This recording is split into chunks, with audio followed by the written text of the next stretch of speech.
Anda tahu bagaimana seorang paus dipilih? Untuk menjadi seorang paus, Anda harus punya persyaratan yang sangat berat sekali, jauh lebih berat daripada calon presiden manapun di seluruh dunia. Persyaratan apa? Yang pertama, Anda harus jadi Katolik, yang kedua, Anda harus laki-laki, ya. Jadi, pencalonan paus sangat berbeda dengan pencalonan presiden, ya. Presiden itu dipilih oleh rakyat, sementara paus itu dipilih oleh para kardinal. Nah, secara teori, para kardinal dapat memilih pria Katolik manapun untuk menjadi paus, akan tetapi dalam praktiknya para kardinal lebih suka mengangkat salah satu dari mereka sendiri untuk menjadi paus. Nah, jadi persyaratan untuk menjadi paus, menjadi Katolik, menjadi laki-laki, dan harus menjadi kardinal. Kira-kira seperti itu ya. Nah, langkah pertama untuk menjadi seorang paus harus menjadi seorang pendeta ya. Tidak seperti beberapa gereja Protestan, gereja Katolik menetapkan seorang menjadi pastor dengan persyaratan pelatihan dan pendidikan yang sangat tinggi. Jadi Anda harus banyak membutuhkan pelatihan. Biasanya Anda bergelar sarjana di dalam filsafat Katolik atau master ataupun doktor dalam teologi ya. Selain itu, Anda juga harus komitmen tidak menikah seumur hidup. Langkah kedua menjadi uskup. Uskup adalah jabatan yang lebih sulit lagi. Sementara ini ada 400.000 ya pastor Katolik di seluruh dunia. Namun jabatan uskup itu hanya ada 5.000 orang. Ya, pastor bertugas memimpin gereja, sementara uskup itu memimpin dan menguasai beberapa gereja lokal di sebuah negara. Nah, untuk menjadi seorang uskup, Anda harus menunggu seorang uskup di negara Anda pensiun pada usia 75 tahun atau meninggal lebih cepat.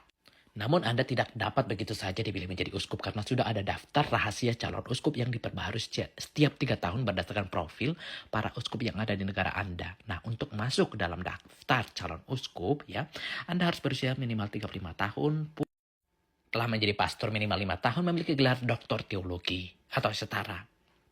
Nah, kemudian uskup aktif di negara Anda akan memberikan daftar calon uskup kepada duta besar paus untuk negara Anda yang dikenal sebagai nuncio apostolik. Nah, nuncio akan memilih 3 pastor dari daftar calon uskup, melakukan penelitian mendalam tentang profil mereka, melakukan wawancara, dan memilih satu yang menurutnya terbaik. Namun belum berakhir nih, karena nuncio mengirim laporannya ke kota Vatikan dan kongres para uskup yang bekerja di Vatikan meninjau kembali calon-calon uskup dari seluruh dunia.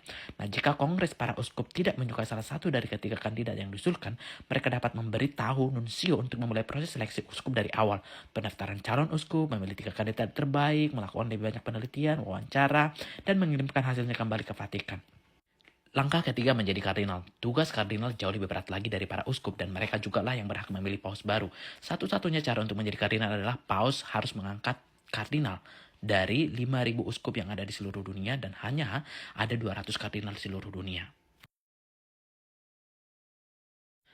Langkah terakhir yaitu menjadi paus. Ini adalah langkah yang paling sulit. Para kardinal yang berusia di bawah 80 tahun dibawa ke kota Vatikan, di mana mereka diisolasi dari dunia luar, mungkin dengan mengambil ponsel dan milik pribadinya.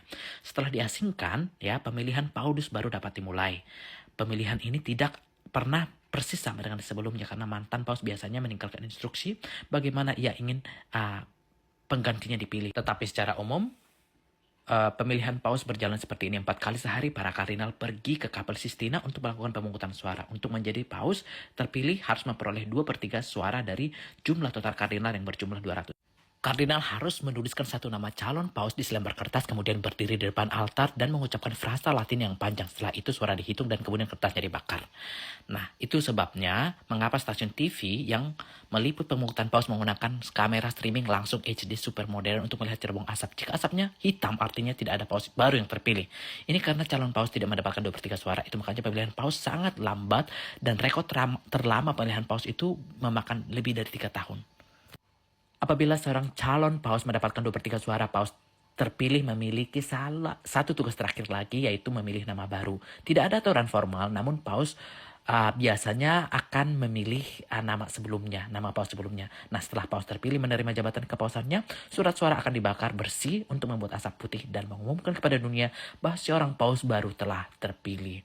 Jadi, untuk menjadi seorang paus, Anda harus menjadi seorang Katolik, menjadi salah satu dari 400.000 pastor, menjadi salah satu dari 5.000 uskup, dan menjadi salah satu dari 200 kardinal. Menunggu paus saat ini meninggal atau pensiun dan mendapatkan 2/3 suara dari kardinal.